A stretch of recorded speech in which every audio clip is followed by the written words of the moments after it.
Members of the transplant team. The transplant pulmonologist. This physician is responsible for providing and coordinating your non-surgical transplant evaluation and services. The transplant surgeon. This physician is responsible for performing your transplant surgery and any other associated surgical services, as well as coordinate consultation with other surgical services if needed. Members of the transplant team. The transplant coordinator makes sure all of your needs are met, both pre- and post-transplant, and is your link between you and all of the members of the transplant team to ensure that you and your family receive coordinated communication and care at all times. The transplant social worker provides any and all social services you and your family may need throughout the evaluation and following transplant. Members of the transplant team. The transplant dietitian provides nutritional evaluations, services, education, and counseling. The transplant pharmacist provides medication review and education to you and your family and assists your doctors in providing your personalized medication routine before and after transplant. The transplant psychiatrist conducts an in-depth psychiatric assessment and evaluation prior to the selection process and provides recommendations to the team. Members of the transplant team. The transplant financial coordinator provides assessment, counseling, coordination and verification of your insurance benefits, and financial resources for transplant evaluation, transplant surgery, and costs following surgery. Many other medical and multidisciplinary professionals will also participate in your evaluation and care before and after transplant. Benefits and alternatives of lung transplant. Benefits. The benefit of lung transplantation is improved lung function, which can enable normal activity.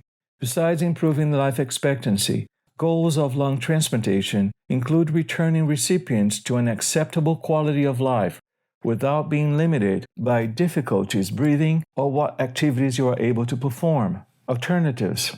Depending on your medical condition, there may be other treatments available to you. Our team will discuss those in detail once we have determined the status of your lung disease. Benefits and alternatives of lung transplant. There are many ways lung transplant surgery may improve your overall health and quality of life. You may achieve improvement in your overall physical functioning.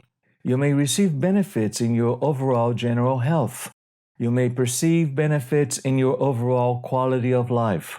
Your perception of improvement depends on your recovery following surgery, including any medical or surgical complications that may occur, and any emotional, social, or other factors that may influence your post-transplant. Benefits and alternatives of lung transplant. Some alternatives to lung transplant include optimized medical management, or OMM, which is an alternative to transplantation. However, this is not always effective for an extended period of time. Hospice or end-of-life support are also treatment options for you. If you decide not to have the transplant procedure, there may be associated risks to your decision. It is your right not to pursue an organ transplant. Please discuss all options with your doctor. Right to refuse. You have the right to change your mind about being evaluated for or undergo lung transplant surgery at any time prior to the start of the transplant surgery. We must obtain your written consent to begin the transplant evaluation process and again to perform the transplant surgery. This will not affect your care at the Ronald Reagan UCLA Medical Center, and you will continue to receive care for your lung disease in collaboration with your referring physician. Information about our transplant center. Median survival is 5 to 6 years after lung transplant. In general, 90% survival at the end of 1 year. Please refer to SRTR numbers for current specifics. SRTR stands for the Scientific Registry of Transplant Recipients. Their website is srtr.org. The numbers may be different for different situations, so please ask your doctor about your specific diagnosis and survival percentage. Goals of evaluation. The goals of the evaluation process are to determine if a potential candidate needs a lung transplant, to determine if a potential candidate will have a good outcome, to determine if the potential candidate will take good care of themselves and their new lung or lungs after transplant. Transplant process. There are 4 stages to the transplant process: evaluation, waiting list, transplant surgery, and post-transplant care. Each phase is assigned to a team of transplant specialists who will be responsible for coordinating your care. You will meet many of these team members during your evaluation. Overview of evaluation process. An evaluation for a lung transplant involves having many tests, procedures, and visits with other doctors. It also includes meeting with many members of the transplant team. All of these consultations, tests, and procedures will help us know if a lung transplant is the right treatment for you or if it is a poor choice for you. The tests will also help us to know if there is any other treatment besides a lung transplant that can help you. We will inform you of your test results, including new medical information you may not have known before, which could cause emotional stress. Overview of evaluation process. If accepted for lung transplantation, you will be placed on the computerized national priority list following final approval by your insurance provider, based on your lung allocation score or LAS, your size and blood type, and your geographic location. Your physician will continually reassess your appropriateness for transplant surgery during each clinic visit or while in the hospital, as long as you are on the waiting list. Medical testing, lab testing, and consultations. There are tests that must be done to help us make the final decision about whether you need and/or qualify for a lung transplant. Blood and other tests will give us more information about you and your illness. For example, we will do tests to see how well your kidneys and liver function. Other tests may be required based on the results of your routine testing. You will meet with members of our transplant team. Standard medical testing. Cardiac testing, echocardiogram, electrocardiogram or EKG, angiogram or cardiac CT, right heart pressure testing, imaging studies, carotid scan, CT scan of the chest, VQ scan, pulmonary function tests, blood gases, and 6-minute walks, dental checkup to check for infected teeth or gums, other tests as determined by your medical history. Standard medical testing, age-specific cancer screening, colonoscopy as indicated. For men, prostate antigen test or PSA. For women, pap smear, mammogram as indicated. Neurocognitive testing or frailty testing may be requested for some candidates to assess your ability to care for yourself and rehabilitate following transplant surgery. Standard laboratory testing. Blood testing to check your heart, kidney, and liver function. Blood tests will be performed to check you for diseases such as HIV, hepatitis, tuberculosis, and others. Blood tests to see if you have thyroid problems or diabetes. Urine or blood testing to check for smoking, alcohol, or illicit drug use. Blood to check your antibodies for organ matching. 2 blood types will be checked to make sure you receive the correct donor organ. Standard consultations. You will meet with all or some of the following team members: transplant pulmonologist, transplant surgeon, transplant social worker, transplant cardiologist, transplant coordinator, transplant psychiatrist, transplant pharmacist, transplant dietitian, other specialists as determined by your doctor and medical history. Transplant center selection criteria. Every transplant program has specific criteria that guides the team about whether you are an appropriate candidate for transplantation. General center and program-specific guidelines that you are sick enough and you fulfill the acceptance standards to receive a first-time lung transplant or a retransplant if needed. All medical and psychosocial factors reviewed during your evaluation process are considered by the multidisciplinary selection committee. Transplantation may not be appropriate based on your current medical or psychosocial factors that may reduce your chance of survival or the overall success of the lung transplant following transplantation or retransplantation. Transplant Selection Committee is made up of members of the transplant team from all specialties. Your in-person team member consultations are discussed, held weekly on Thursday mornings or more urgently if needed. Your case will be presented after all or most of your test results are available. You will be notified by phone or in person of the outcome after your case is presented in the selection committee meeting, or if further workup is required. Transplant Selection Committee. The selection committee will also determine what surgery you require and any other procedures or special circumstances. Double lung versus single lung. Whether cardiac procedures are also required, such as bypass or valve surgery. Any pre-surgery treatment required for elevated antibodies. Any testing or consultant follow-up required by the committee while you are on the waiting list. If on the waiting list for 1 year, some repeat testing will be required and your case will be rediscussed with the selection committee. Non-medical factors that may exclude you from transplant. Factors that may exclude you from receiving a transplant. You do not want a transplant after receiving more information about the process and requirements. It is your right and your decision. Active tobacco, drug, or alcohol use. Lack of a supportive system or resources to be followed at UCLA following transplant. UCLA requires a primary and a secondary caregiver after transplant. UCLA requires someone to drive you to appointments for 6 weeks or longer following transplant, as you will not be allowed to drive yourself. Local housing will be required for those living a far distance from UCLA. Removal from the waiting list. Once placed on the United Network for Organ Sharing, or UNO's national waiting list, there are factors that result in your removal from that list, including but not limited to: your medical condition improves and transplant is not needed.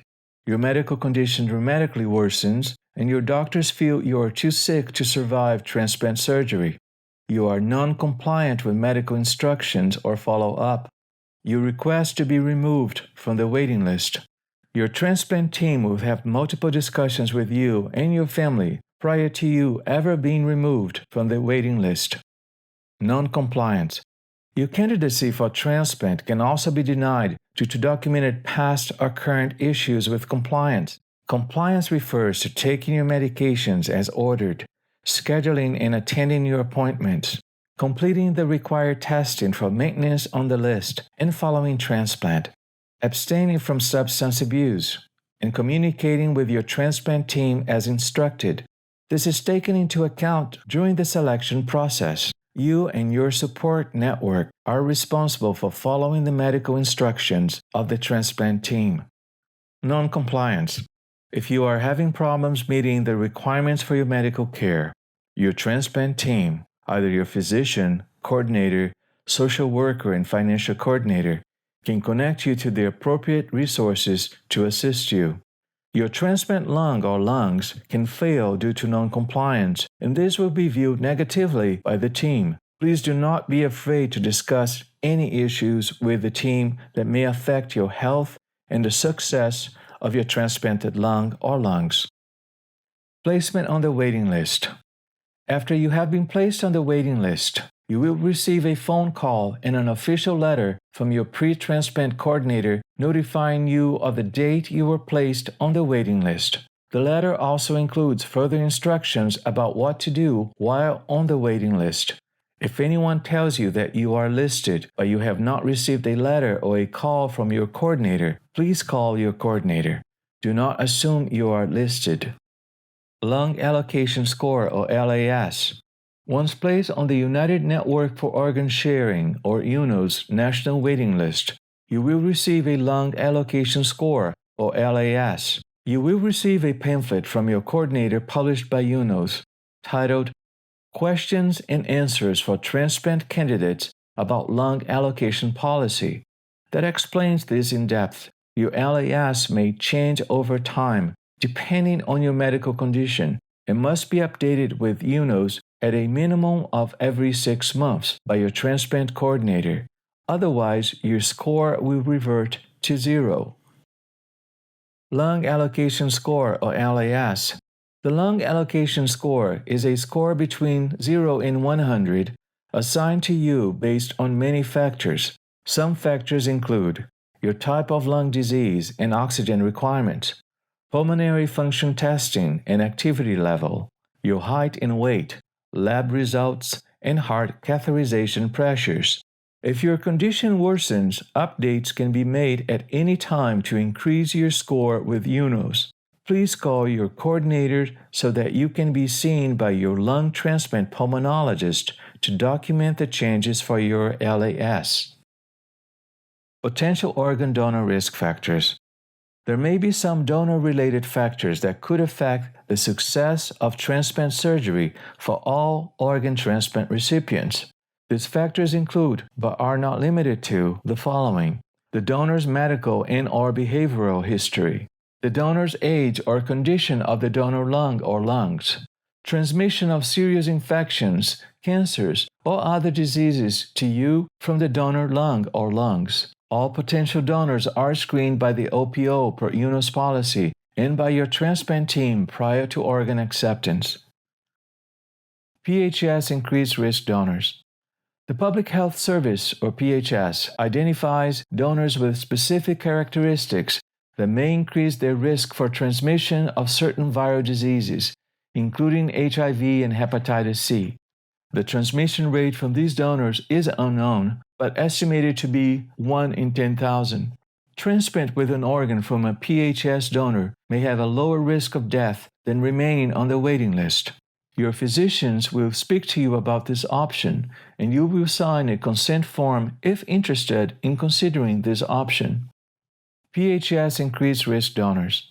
You will only be offered an organ of this type if there is no evidence of virus by the most sensitive NAT, nucleic acid test, and after a discussion of the estimated risks among your physicians, who will determine if the benefits of using this donor for you at the time of the offer outweigh the potential risks. You have the right to refuse this type of donor without penalty, and you will be told that the donor is identified as PHS increased risk when you are called for a transplant. Potential medical complications after transplant. There are medical risks that are monitored by your transplant team as a result of your transplant surgery and anti-rejection medications.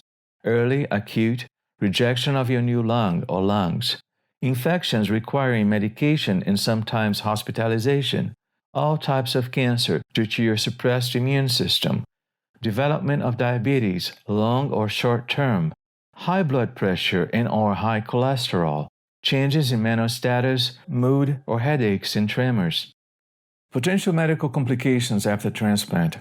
Other potential medical risks following transplant: upset stomach, diarrhea or constipation, decreased kidney and/or liver function, pain, side effects from prednisone such as bruising, swelling, and many others, nerve damage, stiffening and decreased functioning of your new lung tissue.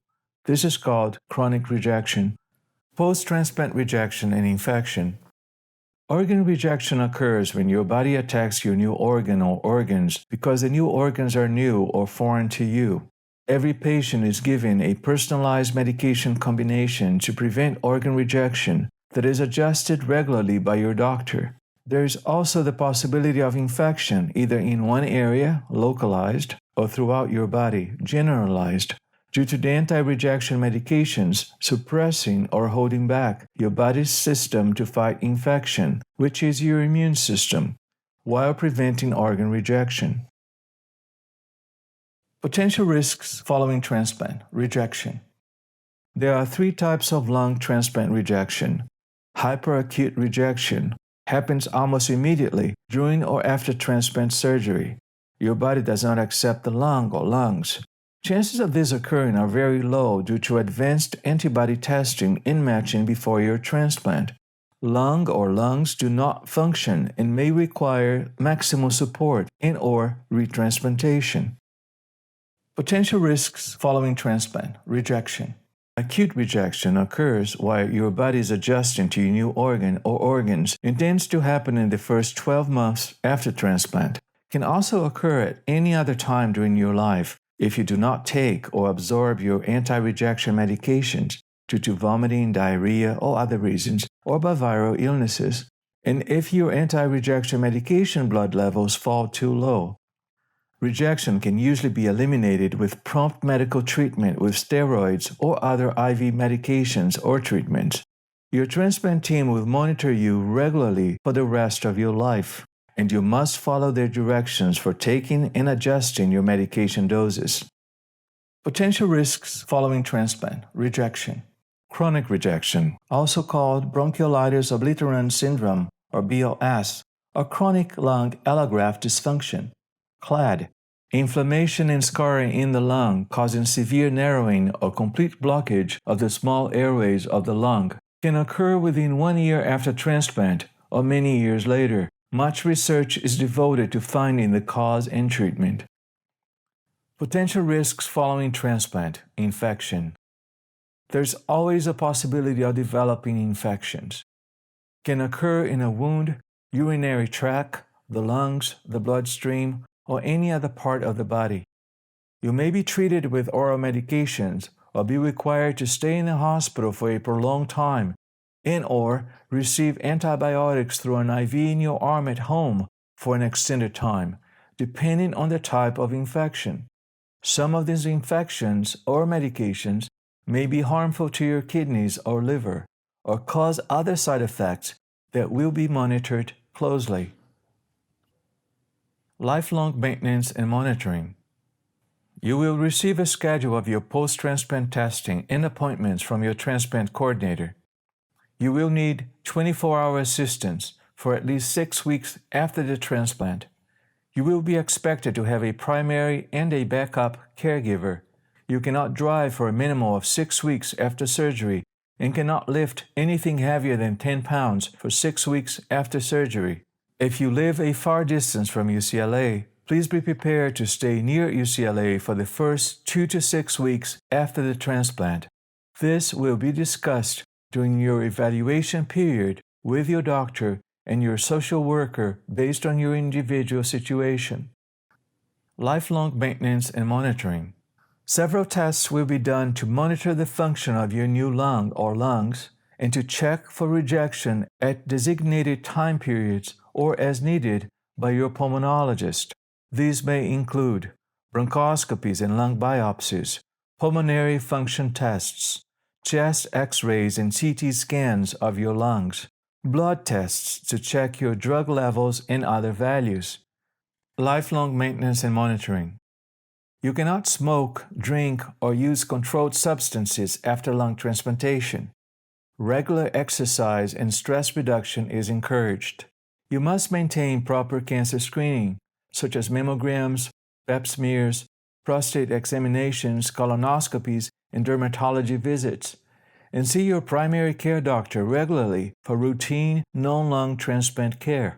Going back to work and having a normal life is expected after transplant in most situations. Please discuss your individual return to work and traveling plans with your doctor. Having a transplant does not mean you are permanently disabled or cannot travel or participate in most activities.